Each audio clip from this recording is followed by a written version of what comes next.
球の皆さんこんにちは、ケツくんと申します。今日はもしウルトラシリーズに登場する防衛チームに就職するならという動画の昭和編です。防衛チームとしては全チームもちろん素晴らしいんですけど、人間関係、職場環境、その他いろいろな要素を見て、いざ自分が就職するならというリアルな視点で各防衛チームを軽くですけど見ていこうと思います。皆さんもどこに就職したいか考えながら見てください。はい、ではまず初代防衛チームの科学特捜隊から見ていこうと思います。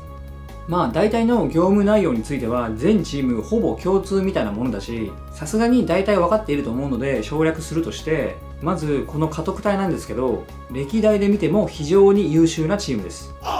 39話のうち10体以上、確か13体くらい怪獣を撃破していて、とんでもないエリート集団であることが分かりますね。だから仕事をする上でのやりがいとかもめっちゃあるでしょうし、自分のスキルアップにもつながる素晴らしい職場だと思います。井出隊員と岩本博士というとんでもない天才が2人もいるので、重機類とか特殊装備の性能は非常に高いと言えるので、未経験でも安心の職場だと思います。それに加えて何よりも人間関係がかなり良好で仲良しなのもいいですよね。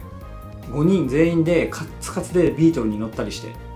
パワハラとかも嵐隊員にたまに殴られるとかはワンチャンあるかもしれないですけど、よっぽどやらかさない限りは大丈夫だと思います。組織としてもかなりしっかりしていて、世界中に支部がありますし、日本にも村松藩だけじゃなくて港藩とか迫水藩とかたくさんあります。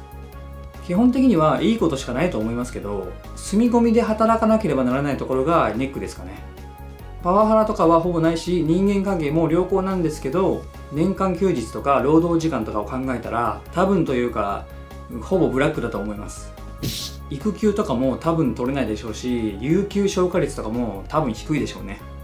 あとはセキュリティがガバガバで、なぜか一般人の少年が余裕で出入りできたり、藤隊員の入れてくれるコーヒーがあんまり美味しくない可能性があるということくらいでしょうか。その辺を我慢できれば基本的にはかなり働きやすい防衛チームだと思います。ちなみに社内恋愛なんですけど、藤隊員という美人がいるのとインド支部のパティ隊員とかたまに出会いがあります。次はウルトラセブンの防衛チーム、ウルトラ警備隊ですね。地球防衛軍に所属している300人のうちの精鋭部隊がこのウルトラ警備隊です。メンバーは6人なんですけど、非常に能力が高くてバランスのいいチームです。侵略宇宙人とか円盤との空中戦が非常に多くて撃退数も多いです。ウルトラフォークやポインターなどの高性能かつかっこいい装備が扱えるのもウルトラ警備隊の魅力の一つで、それだけで就職したくなりますよね。あとは組織としてかなりしっかりしているので、トレーニングルームなど各種設備に非常に恵まれているのも魅力の一つですね。人間関係も非常に良好で、蘇我隊員と天城隊員がたまに喧嘩してるぐらいで、基本的には仲がいいです。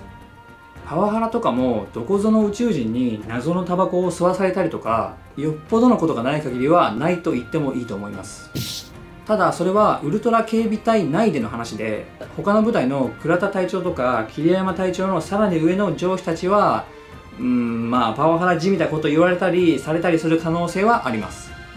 そして古橋隊員が全然実家に帰れてない的なエピソードがあったりしたので、家督隊と同じく休日とか労働時間などに関してはブラックである可能性が高いことと、戦う相手が絶対悪ではないことも結構あるので、精神的に病んでしまう可能性も高いと思います。社内恋愛なんですけど、死ぬほど可愛いアンヌ隊員がいるにはいるんですけど、諸星ダンという強力すぎるライバルがいるので、無理ゲーですね。アンヌはことあるごとに「ねダン」みたいな感じでダンに話しかけているので、羨ましくて辛くなってダンを牢屋に閉じ込めてしまいたくなってしまう可能性があります。次は帰ってきたウルトラマンの防衛チーム、マットですね。家督隊やウルトラ警備隊に比べて一般市民との距離がちょっと近くなっていて、より一層この人たちのためにみたいな感じでモチベーションが上がりやすいような環境になっている気がします。地球防衛庁に所属している組織なんですけど、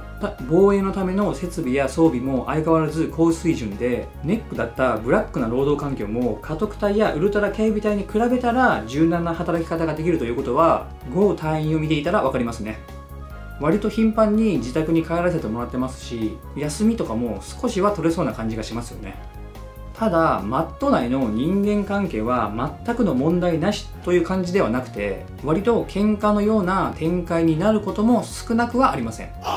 地球防衛庁のお偉いさんが親戚にいる岸田隊員を中心に、新人の時はちょっと厳しい先輩もいるかもしれませんけど、新人にも優しい南隊員とか我らが郷隊員もいるので、そこまでえげつないパワハラがあるとかではないと思います。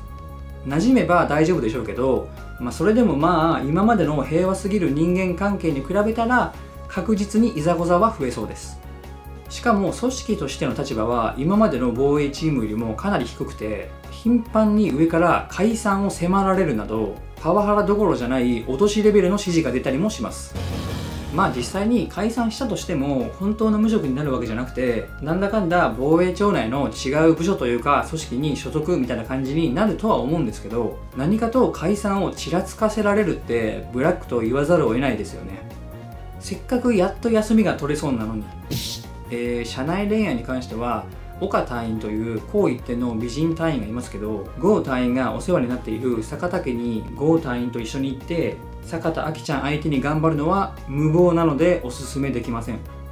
次はウルトラマンエースの防衛チームタックですね。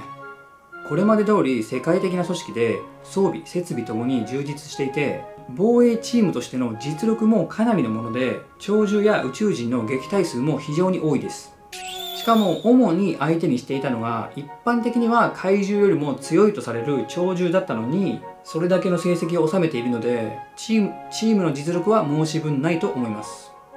年間休日とかもマットの流れを引き継いだのか、おそらくですけどガッチガチに住み込んで休みなしで働くっていう感じでもなさそうなので、最低限は確保できると思います。ただ人間関係が最悪です。もうパワハラのオンパレードです。真面目に本当にあった出来事を報告しても信用してもらえなかったり、バカにされたり暴力を振るわれたりもします。しかも高倉司令官とか上司も無能寄りなので、人間関係的にはかなりブラックです。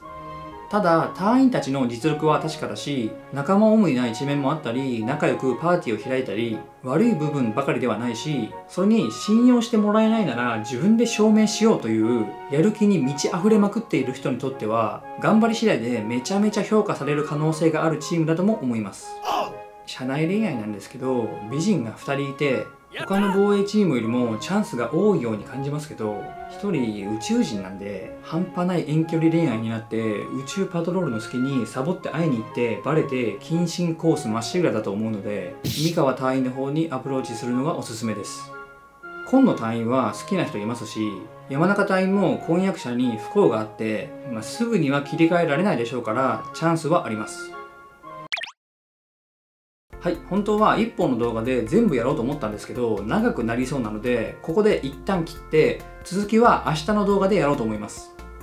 皆さんもどこに就職したいか考えておいてください。それではここまでご視聴ありがとうございました。さよなら。また明日。